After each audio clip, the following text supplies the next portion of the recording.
How tight does your drawing skills have to be in order to get into the animation industry or to learn other animation disciplines like 2D animation, storyboarding, visual development, character design? These are disciplines that require decent drawing skills. Drawing is a lifetime study, and we're always going to evolve with our drawing skills throughout our years. But if I were to summarize things, you do not need to be a master of drawing, but you might want to have a good understanding of drawing in general. So I'll talk about those.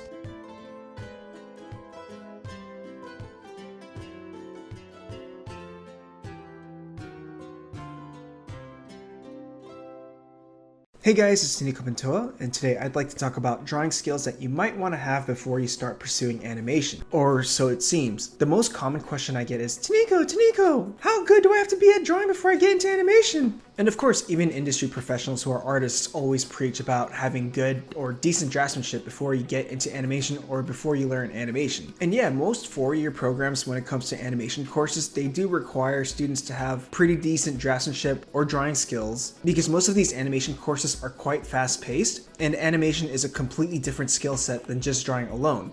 But you need decent drawing skills to at least keep up. So yeah, I think the advice of having good draftsmanship is sort of loosely thrown around, and it's kind of hard to resonate with because I feel like that alone is kind of vague, and I feel like I need to do a separate video on how I think about draftsmanship in general. The first thing you have to realize is that there's a lot of different genres in animation, ranging from early childhood to adult, from crude drawings to highly detailed anatomy. So each production is probably going to require some different skill sets or different knowledge in terms of drawing or anything related to the production. Someone who's worked on action and adventure might have different skill sets than someone who has worked in comedic cartoons. The thing about animation is that it utilizes characters to sort of tell their stories. So I'm thinking of the mindset of drawing skills that you might want to have so you're able to deal with characters and deal with storytelling in general. And I feel like these basic drawing skills are ones that are pretty much around in every other discipline in animation, from storyboarding to character design to viz dev and 2D animation.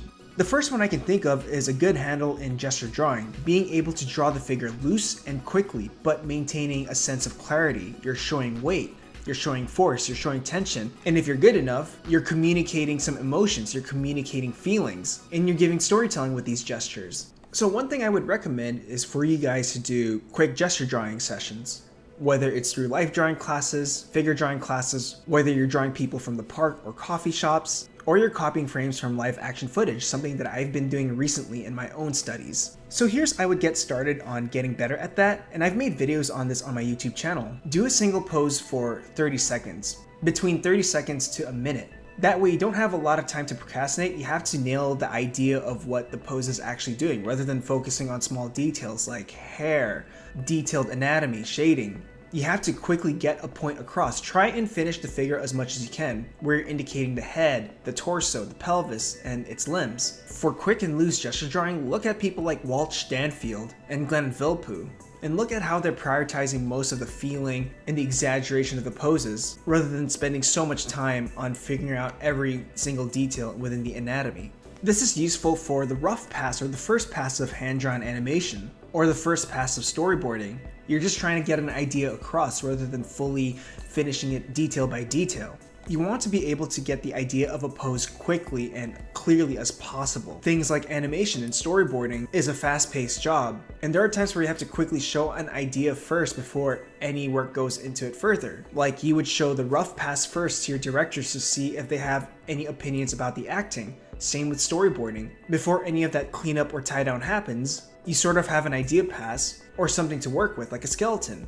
The same thing goes with character design, where you're exploring character poses, things like acting, things like how the character looks like when they're doing certain poses. You want to be able to have decent gesture drawing skills to be able to push those ideas. If you're someone that only favors really long time drawings or really just focusing on every single nook and cranny in the detail, just do illustration.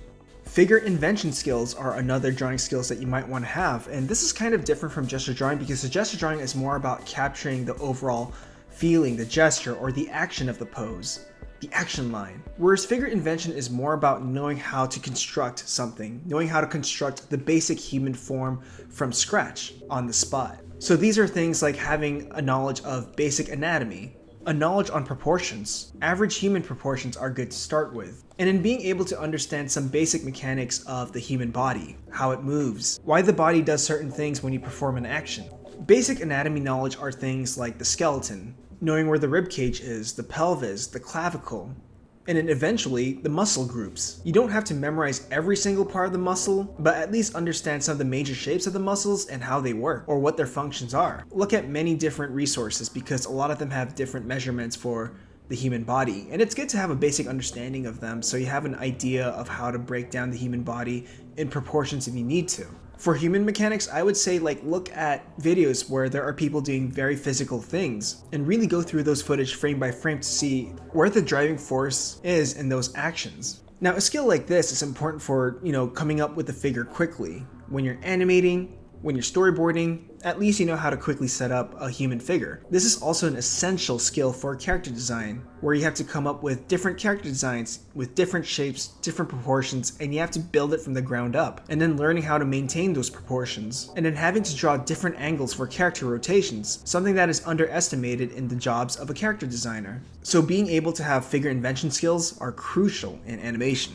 Having decisive lines and strokes are important when it comes to drawing skills for animation. Another way of putting this is sort of like having confidence in your strokes, in your lines. And this is a skill that has to be practiced again and again, time to time. Look at me, I'm a very hairy and sketchy person. I mean, but seriously. So you want to avoid having scratchy lines or hairy lines where you're just constantly making repeated small strokes because there's some sort of fear element where whatever you're doing could just be simplified in one single stroke, or maybe two. You want to be more bold, so when you make a stroke, it's more deliberate. It's choice. It's being confident in those choice. Treat it as YOLO. You want to show that you're not indecisive or you're not confident in yourself. When you make a stroke, you just go with it. You don't try to change it. You don't try to fix it. You make that single stroke, you go with it. This is useful for things like storyboarding, animation, to make those shorthands clear, to make it readable. Less is more, clarity. And eventually cleanup, where you have to make clean lines when you're cleaning up your character animation for coloring, for ink and paint. But it's something that I tend to have to practice again and again.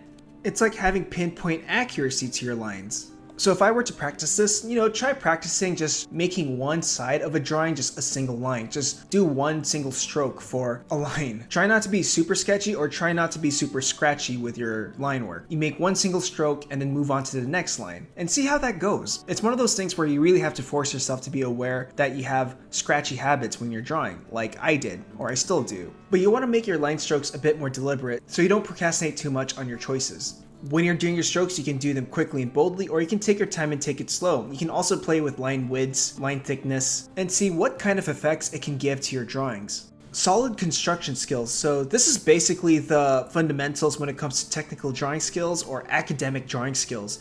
Knowing how to break down complex figures or subjects down into simpler shapes and primitives, and knowing how to draw a solid form. Knowing how to make your drawings look like they have form, they're in 3D, and knowing how to construct them. So if you look at the human skeleton, for example, it's very complex and there's a lot of different shapes. You want to have the skills to be able to break down a complex figure like the skeleton and learning how to substitute those with simpler shapes that are easy to recreate and reconstruct. So that when you do clean it up or add some more details, at least you have the foundation or placeholder for that. Andrew Loomis, Michael Hampton, Bridgman, they're good at using basic primitives like spheres, cubes, cylinders, and how to utilize that for something as complex as the human anatomy. And learning how to stack them together so they have form, they're in perspective, they feel like they're made out of building blocks. So I would recommend looking at those examples. If you wanted to practice getting better at this, I would say take your drawings really slow. So after you do your rough drawing pass, you do another pass where you're figuring out the attitudes and the overall appeal of the drawings, and then you do another pass where you're just drawing building blocks, making sure you're breaking down all your drawings into basic primitives so everything works technically, everything fits and stacks up technically well. In order to improve your technical draftsmanship, you have to take your time. Break your subjects down into simpler shapes and just draw through them, as if these objects were see-through. Think of shapes like cubes, spheres, cylinders, things that feel solid and are easy to redraw, and slightly modify them so there's a bit more asymmetry with them, and they closely relate to shapes that resemble your subject. This skill is useful for pretty much every drawing department for animation. For animation, 2D animation I mean, it's for things like tie-down and solid drawings. For things like storyboarding, you want to have cleaner drawings for the final version of your storyboards if you have to put it in an animatic for an executive screening, for example. For character design, it's learning how to take those character designs and breaking them down into simpler shapes so other artists, animators, story artists can recreate those characters easily. Oh, and also, if you're animating, you'll have to know how to animate the character while maintaining consistency in terms of form, proportions, and the overall construction of the character. A basic understanding of perspective skills. So what I mean is learning how to utilize vanishing points, horizon lines, one vanishing point, two vanishing points, learning how to draw solid objects and then making them match to vanishing points. This skill is very important for things like layout or storyboarding or even visual development. Learn how to draw cubes and ellipses in perspective. Learn how to break that down into perspective.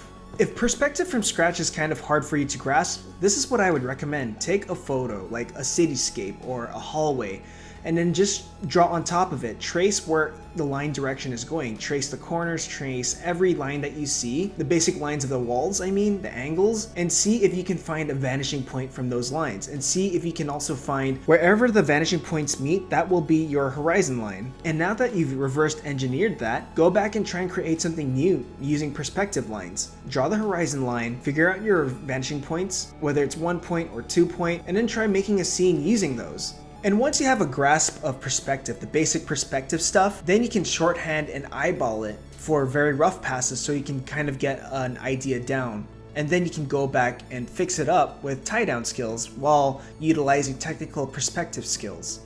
Lighting, shadow, basic shading skills. So things like adding cast shadows, adding the crest of a shadow, learning how to deal with values, learning how to do soft shading, learning how to indicate hard shading, how to deal with convincing lighting on solid figures. So back when I was at Sheridan College, the first semester is just dealing with lines only. No shading, just lines, just dealing with line weights. Because with good foundation, whether it's lines and construction, that can actually add to your shading. So anything with shading is usually taught during the second semester when I was there. When it comes to learning lighting and shading, really just basic stuff, like not exactly too rich in detail of the shading.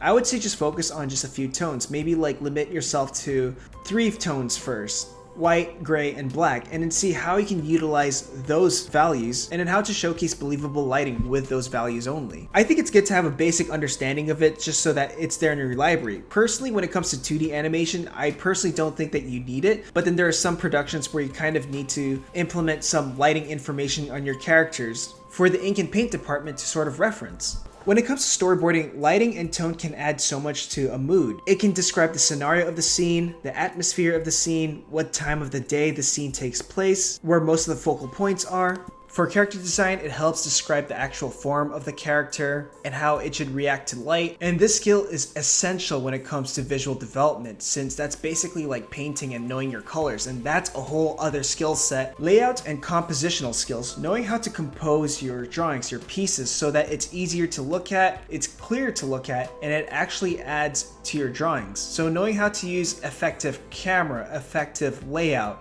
effective visual design that can actually emphasize some story element in your work. Using things like shape abstractly, so maybe a character could do a pose that has really strong bold shapes, or using the scenario of a scene and finding shapes that can, you can make it work to your advantage, like maybe push an audience's eye direction, or use it to compose the framing of your shots. For animation, it's more about the shape language of the character animation, because animation is also about design, visual design, and how the drawings look when they're animated. Rather than just having things move, there's also a sense of graphic design when it comes to establishing your poses. The same thing with character design, it's more about shape language that define the character design. For storyboarding and visual development and layout, it's about how to use those shapes to sort of like strengthen the storytelling aspects of a piece or an illustration or a shot. Since animation is a medium that mostly deals with storytelling and visuals and art, having strong composition helps add to that storytelling aspect. Using layout and compositional skills to strengthen an emotion is actually a perk when it comes to animation. Look at paintings, look at frames from movies and study them and why a certain shot was selected for a certain moment in the movie. Is it to establish the overall shot or is it to strengthen an emotion? These are questions that you always have to ask yourself when you're looking or studying at other pieces. The last one that I'll talk about is the one that's the most underestimated, the one that's just walked over with. This is something that people tend to forget every time they're looking for shortcuts and secret techniques when they're drawing or recreating something. This is something that is missed out when people are trying to find systems to drawings, whether it's utilizing certain shapes like the triangles, whether it's using a certain shorthand or a shortcut to drawing. And this is a skill that will allow you to replicate any other drawing style that you want. And this skill is called observation. So we're going to talk about observational skills. Good observation skills, especially for animation or drawing, means that you can see something, you're pointing it out, you're breaking it down really quickly, and you know how to recreate it because you have some good observation skills that can capture things immediately, understand why something like that is the way it is, and then knowing how to replicate it. And like I said, a skill like this is useful for adapting to any different visual styles. So there are animators who can draw in a cartoony style, a realistic style, an anime style, and it could just be one single artist doing all of that. The same thing goes with storyboarding. You have to be able to adapt to different storyboarding styles, storytelling sensibilities. These are things that you need to adapt to. But you can't just do that without observation. So when it comes to drawing and observation skills, a practice that I would recommend, and this is one of the videos that I made earlier in my YouTube channel, is practice by doing blind contour sketching. And it's a practice where you're drawing your subject, a real life subject or a subject that you're looking at, without looking at your drawing or your paper. And this forces you to look at your subject without falling back into your usual drawing habits that you fall back to, like techniques and systems that you might have learned. This will train your hand-to-hand coordination. Whatever you're looking at, your arm and hand responds to it. And of course, when you look back at your drawing, it's a mess, but the appeal to these works is that you're utilizing drawing choices that you would never consider making. And it's learning how to avoid drawing bias. So for animation, imagine you're getting different character model sheets and they're all in different styles. You know how to replicate that style and draw in it. Same with storyboarding, same with visual development. By doing things like blind contour drawing, you've also subconsciously added things to your mental and art library. If you're trying to get a job in the animation industry or learn animation industry related jobs that require drawing, I feel like these are the basic drawing skills that you might want to have before you get into animation work, or drawing skills you might want to consider when learning these disciplines. But remember, each discipline has its own skill sets that you might want to learn or have. Like animation, for example, it adds acting, mechanics and principles of animation, and these are all much bigger worlds than just drawing alone. Same with storyboarding. There's the storytelling aspect, there's shot choices, composition, filmmaking, cutting, editing. Same with character design or prop design, exploring different shapes, experimenting with different approaches, researching actual stuff so this stuff actually works in the animated world. And for visual development or concept art, you have to learn things like painting, color theory, a more advanced knowledge on values, how to make materials look more convincing. Like I've said many times, the act of learning how to draw is a lifetime and endless experience, and we're always going to learn something new when we're learning how to draw some new subjects or learning how to adapt to different sensibility of drawing. I mean, the whole talk about drawing can go really deep. I just wanted to make a video of what I felt were the most important drawing skills that you might want to have if you want to go into work for animation or just learning how to animate. But here's the thing. You can do those things side by side, so you could learn how to animate while learn how to draw at the same time. And sometimes those two worlds can help each other. Some people say that to have successful animation, you have to have good drawing skills, and people can make arguments about that. But there's also a lot of elements where learning how to animate first can also add to your drawing sensibilities, because maybe you're thinking about more animation friendly ways in drawing that you've learned from animating. So yeah, that's basically it. So bye. Interested in learning hand-drawn animation or learning how to finish an animated shot from beginning to end? Have a look at the store where you'll find the complete Introduction to 2D Animation video course, tutorials, and other resources. Learn classical animation approaches, drawing, lectures, techniques, and other process videos. Visit the store through the link in the description below.